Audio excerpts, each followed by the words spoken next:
नहीं, एक आया था मैं यहीं बैठा हूँ, एक लड़का, आजकल ऐसी फैशन ऐसी फैशन ऐसी फैशन, ऐसा फैशन चला है, वो बाल है ना इधर से गायब, इधर से गायब है, 4 अंगुल इधर से गए, 4 अंगुल इधर से गए, बीच में रखा हुआ है। मैंने कहा क्या हो गया इस आदमी को, पागलपन तो देखो।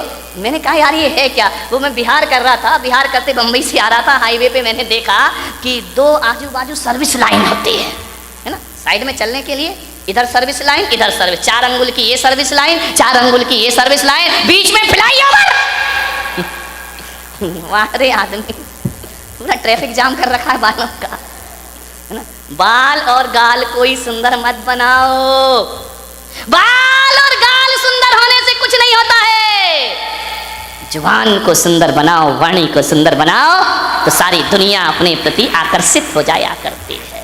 कभी विचार किया 1000 लीटर नींबू का रस, कितना कितना 1000 लीटर नींबू का रस यदि इस पंडाल में लाके रख दिया जाए तो एक भी चींटी उसकी तरफ आकर्षित नहीं होगी। 1000 लीटर नींबू का रस, एक भी चींटी उसके पास नहीं आएगी, और एक बूंद चाशनी गिरा दी जाए, हजारों चींटियां उसकी तरफ आकर्षित हो जाया करती हैं, हजारों चींटियां उसकी तरफ आ जाती हैं। अपनी वाणी को नींबू जैसा खट्टा मत बनाओ, अपनी वाणी को चाशनी जैसा मीठा बनाने का प्रयास करिए। हजारों लोग आकर्षित हो जाएंगे मीठी वाणी से, हजारों लोग तुम्हारी तरफ आएंगे। वाणी में मिठास होना।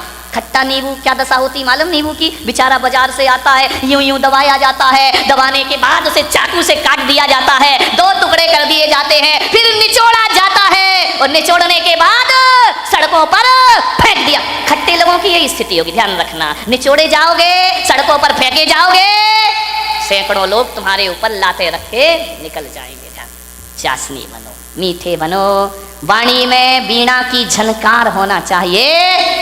लेकिन आज वीणा की झनकार नहीं, वाणी में बाण बसे हुए हैं। ध्यान रखना। एक महाभारत का युद्ध हुआ इस देश में, एक बात याद रखना, ये महाभारत द्रौपदी के चीरहरण से नहीं हुआ है, ये महाभारत जुए में हार जाने से भी नहीं हुआ है। ध्यान रखिए, ये महाभारत शकुनी के पासे बदलने से भी नहीं हुआ है। ये महाभारत इस देश में यदि हुआ है तो ध्यान रखना, दुर्योधन के कारण भी नहीं हुआ है। ये महाभारत इस देश में यदि हुआ है तो द्रौपदी के कारण इस देश में महाभारत की रचना हुआ करती है। मान्यवर आप विचार करिए, जब पांडवों को खंडप्रस्थ दिया गया कि जाओ पांडुपुत्र, धृतराष्ट्र ने कहा खंडप्रस्थ तुम्हें दिया जाता है, पूरा हस्तिनापुर दुर्योधन को दिया जाता है। ध्यान रखना, प्रस्ताव रखा,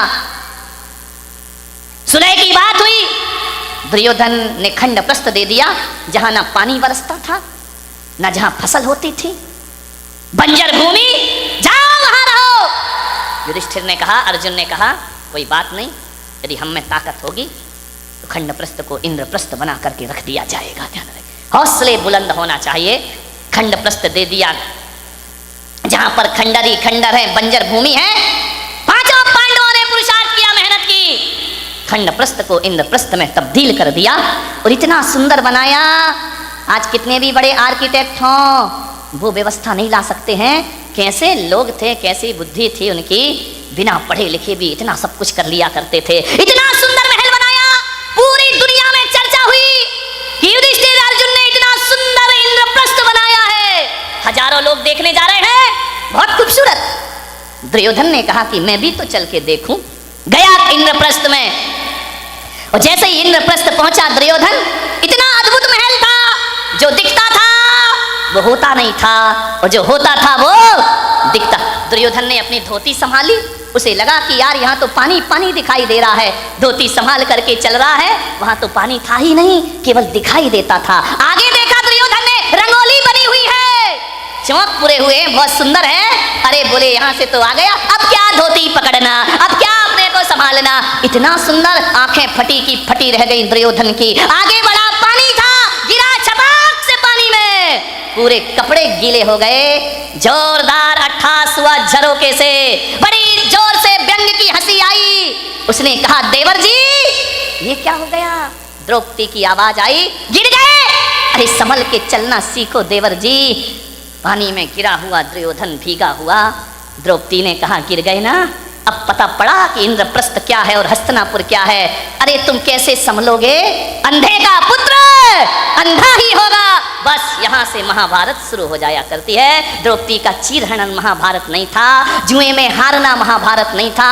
द्रौपदी का एक तीखा वचन कि अंधे का पुत्र अंधा ही होगा, बस इतनी सी वचन महाभारत की रचना करते हैं। ध्यान रखिए, उसी दिन दुर्योधन ने कसम खा ली कि आज जो अपमान तूने मेरा किया है, आज जो भरी सभा में तूने मेरा उपहास किया है, ठहर जा, एक दिन भरी सभा में तुझे नग्न नहीं किया तो मेरा नाम भी दुर्योधन नहीं होना चाहिए। इतनी सी बात ध्यान रखना। शब्द को संभाल के बोलिए, शब्द संभाल के बोलिए, शब्द के हाथ ना पाओ। ध्यान रखिए, एक वाणी जीवन को तबाह कर देती है। अपमान किसी का मत करो। ध्यान रखना, बड़ा आदमी तो छोड़ो, छोटा सा तिनका का भी अपमान मत करना, वरना कितने भी बड़े योद्धा बन जाओ, एक तिनका आंख में चला जाए तो सारा युद्ध धरा रह जाया करता है। ध्यान रखिए, वाणी अच्छी बोलिए, किसी को अपमानित मत करिए। एक तीखे वचन ने, एक कटु वचन ने महाभारत की रचना कर दी। ध्यान रखिए, मीठा बोलो, अच्छा बोलो, विपत्तियों को आमंत्रण मत दो, मुसीबत को आमंत्रण मत दो। एक तीखा वचन हजार विपत्तियों को लेकर अपने साथ आया करता है। ध्यान रखिए, बोलो तो बोलो सदा मीठे वचन। जो काम सख्ती से नहीं होते वो काम मिठास से हो जाया करते हैं। खुदा को भी पसंद नहीं शक्ति जुबान में, खुदा को भी पसंद नहीं शक्ति जुबान में, इसीलिए नहीं दी हड्डी जुबान में। ध्यान रखिए, पूरे शरीर में हड्डियां हैं, जुबान में हड्डी नहीं है, क्योंकि शक्ति पसंद नहीं करता वो ईश्वर।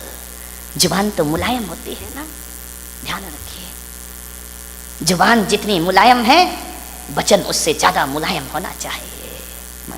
एक बात याद रखना, जुबान में हड्डी तो बिल्कुल नहीं होती, एक भी हड्डी नहीं है जुबान में। लेकिन एक बात याद रखना बारामती वालों, उसमें हड्डी तो एक भी नहीं होती है, लेकिन ताकत इतनी है कि सारी हड्डियां तोड़वा के रख देगी। ध्यान रखना, एक भी हड्डी नहीं बचेगी। यदि वो अपनी पे आ गई तो सारी हड्डियां तोड़वा देगी तुम्हारी। बहुत महत्वपूर्ण है जुबान का, ध्यान रखना। आंख एक है, आंख दो है, काम एक है। ये आंख भी देखती है, ये आंख भी देखती है, कान दो हैं, दायां कान भी सुनता है, बायां कान भी सुनता है, नासा द्वार दो हैं, दाई नासिका, रामदेव बाबा अनुलोम विलोम दो होती है। ध्यान रखिए, विचार कर, बड़ी दिक्कत हो गई इस देश में। किस्मत है मेरी कि इतनी महिलाएं और इतने पुरुष मेरे प्रवचन में आ रहे हैं, वरना टाइम किसके पास है? महिलाओं के पास तो और भी नहीं है। एक महिला से मैंने पूछा प्रवचन में नहीं आती, बोले नहीं आती महाराज। मैंने कहा क्यों नहीं आती है? बोले करूं क्या महाराज, रात को 12 बजे तक तो एकता कपूर जगाती है, रात को 12 बजे तक तो एकता कपूर नहीं सोने देती है, और सवेरे 4 बजे रामदेव बाबा जगा देते हैं। हम करें कहां से आए तुम्हारे प्रवचन में? इतने बिजी हैं हम लोग। ध्यान रखिए, समझिए, मानने वाला।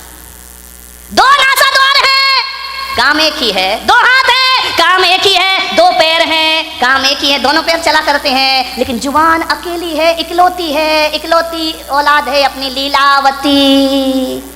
ये साली लीला यही कराती है, यही रास लीला करा दे, यही राम लीला करा दे। लीलावती का सावधान, इस लीलावती से। 2 अंगुल की जुबान 5 फीट के शरीर का सत्यानाश करा सकती है। ध्यान रखिए, ये जो लीलावती बैठी है ना, इस पे कंट्रोल रखो, कंट्रोल कंट्रोल। ध्यान रखिए, ये जो लीलावती है बहुत नटखट काम करती है, पूरे शरीर में अकेली है, इकलौती औलाद है इस मुंह की। लेकिन एक बात ध्यान रखना, ये जो लीलावती है ना, है तो अकेली, काम डबल करती है। ध्यान रखना, एक चखना और एक बकना। ध्यान रखिए, जो 2 है वो एक काम करते, जो अकेली है वो ये चखती भी है और मीठा खाना याद रहा पर मीठा बोलना भूल गए। ध्यान रखिए, एक तोता तीखा तीखा खाता है, मिर्च खाता है तोता, मीठा मीठा बोलता है, और हम मीठा मीठा खाते में बोल दो तीखा तीखा बोलते हैं हमें जुबान से। जुबान को संभाल के रखो, वाणी सुंदर बनाओ। एक कितनी भी सुंदर महिला हो, खूबसूरत महिला हो, आसमान से उतरी हुई परी हो, ध्यान रखना, आप सोचते हो ना कि थोड़ी सी लिपस्टिक से हम बड़े अट्रैक्टिव लगेंगे। नहीं नहीं, कौन बोला महाराज हमारे पीछे क्यों पड़े हो तुम? ध्यान रखें। लिपस्टिक लगा के आप सोचते कि हम सुंदर हो गए हैं। मैं आपसे निवेदन करता हूं, ओंठ कितने भी सुंदर बना लो, कितने भी लिपस्टिक लगा लो, कितने भी पतले ओंठ हो जाएं तुम्हारे, कितने भी गुलाबी ओंठ हो जाएं, लेकिन वाणी कड़वी हो तो बताइए आपका सौंदर्य कितनी देर टिकने वाला है। ओंठों का सौंदर्य ज़्यादा नहीं टिका करता है। मुझे तो समझ नहीं आता है, ये महिलाएं लिपस्टिक लगा के अपने को सुंदर समझती हैं, आदमी तो लिपस्टिक नहीं लगाता ना। नहीं, बारामती का मुझे पता, लगाते हो क्या? नहीं लगाते ना। एक बात बताओ, ये सोचती है लिपस्टिक से सुंदरता बढ़ती है, तो लिपस्टिक लगा के सुंदर दिखने वाली देवी हो, बिना लिपस्टिक वाले पे क्यों मरती हो? फैसला करो, फैसला। ये तो लिपस्टिक जान इन पे देती है लोग, ध्यान रखिए। इसका मतलब है लिपस्टिक कितनी भी अच्छी हो, चेहरे की सुंदरता कितनी देर की? आधे घंटे। एक बात बताओ, एक सुंदर चेहरे को एक बार देखोगे, दो बार देखोगे, तीन बार देखोगे, बार बार देखोगे, उस चेहरे से भी जी भर जाएगा। ध्यान रखिए, ध्यान रखना। ज्यादा सुंदर चेहरा कितने दिन अच्छा लगेगा? 1 साल, 2 साल। कितनी भी सुंदर पत्नी ले आओ बेटा, साल बर्बाद तो वही हालत है कि वो बड़बड़ा रही है, अपन चुपचाप सुन रहे हैं बैठ करके।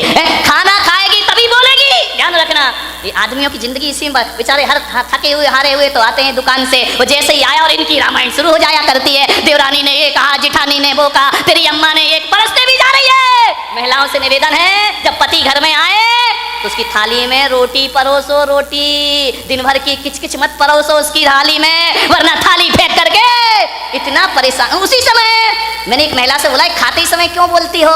बोले खाते समय तो वो चुपचाप सुनता है, मुंह में रोटी रहती है, सुनते रहता है, अपन बोलते जाओ, देवी बोलते जा रही, बोलते जा रही, बोलते जा रही है, वो बेचारा खाते जा रहा, खाते जा रहा, क्या करे? इधर सुने या इधर सुने, खा रहा। ऐसी हालत है जैसे सड़क के किनारे भुट्टा सिकता है ना, भुट्टे नहीं सेकते रहते, वो एक हाथ से हवा करते जा रहा, भुट्टा सिकते जा रहा, हवा करते जा रहा, भुट्टा सिकते जा रहा, रोटी पटकते जा रही, भुट्टा सिकते जा रहा, सिकते जा रहा, सिक गया भुट्टा, क्या रोटी खाए बेचारा। ध्यान रखो, खाते समय तो कहा है कुत्ते को भी परेशान। ये तो फिर